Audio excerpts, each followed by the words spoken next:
Hello' everyone, পুনৰ এটা নতুন ব্লগত আপোনালোকক স্বাগতম জনাইছোঁ। আৰু লগতে কাতি বিহু হিয়া ভৰা উলগ জনাইছোঁ। আজি কাতি বিহু উপলক্ষে এয়া হাবিলৈ আহিছোঁ। লগত আছে ৰঙামাটি নিবলৈ, কাতি বিহুৰ তুলসী পুলি ৰুবৰ বাবে। এয়া লগত আনিছোঁ এখন চিপলাং লৈ আহিছোঁ ৰঙামাটি নিবৰ বাবে। এই ৰঙামাটি খান্দিম এতিয়া, ব'লচোন।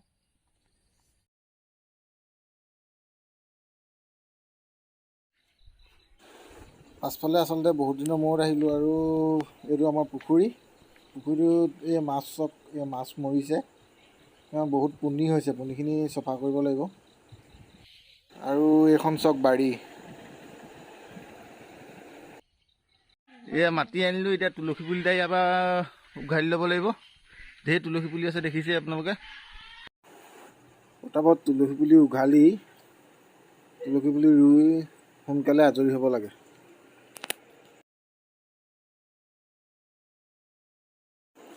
এয়া ভনীয়ে অকণমান আৰ্ট কৰিছে, ৰামকৃষ্ণ লিখিছে ফাকুৱাই।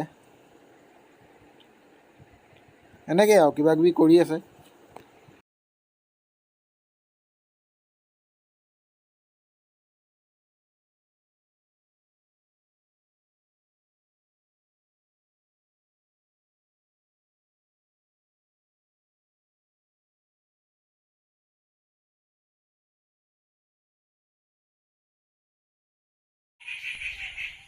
এই ভেটি বনাই এয়া লাইট ফিটিং কৰি দিয়া আছে, টিপটপ লাইট।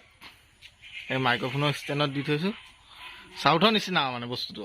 এই লাইট দিলে ৰাতিকৈ দেখিব, এতিয়া দিনত বৰকৈ লাইটটো নেদেখে, ৰাতি চাব অলপ ভালকৈ।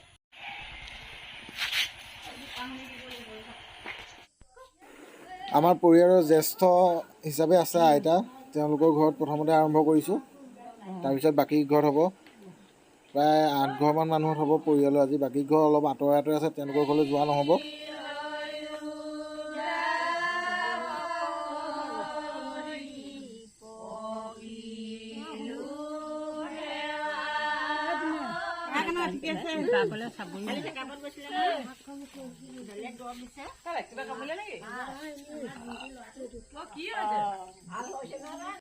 তেওঁৰ পিছতে এইগৰাকী আইতাৰ ঘৰত হৈছে, তাৰপিছত বাকী ঘৰত হৈ থাকিব ক্ৰমান্বয়ে।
চাহ খাই ল'লোঁ আৰু এঘৰত লাষ্ট আছে, আৰু সেই ঘৰ গৈ সামৰি মাৰিম।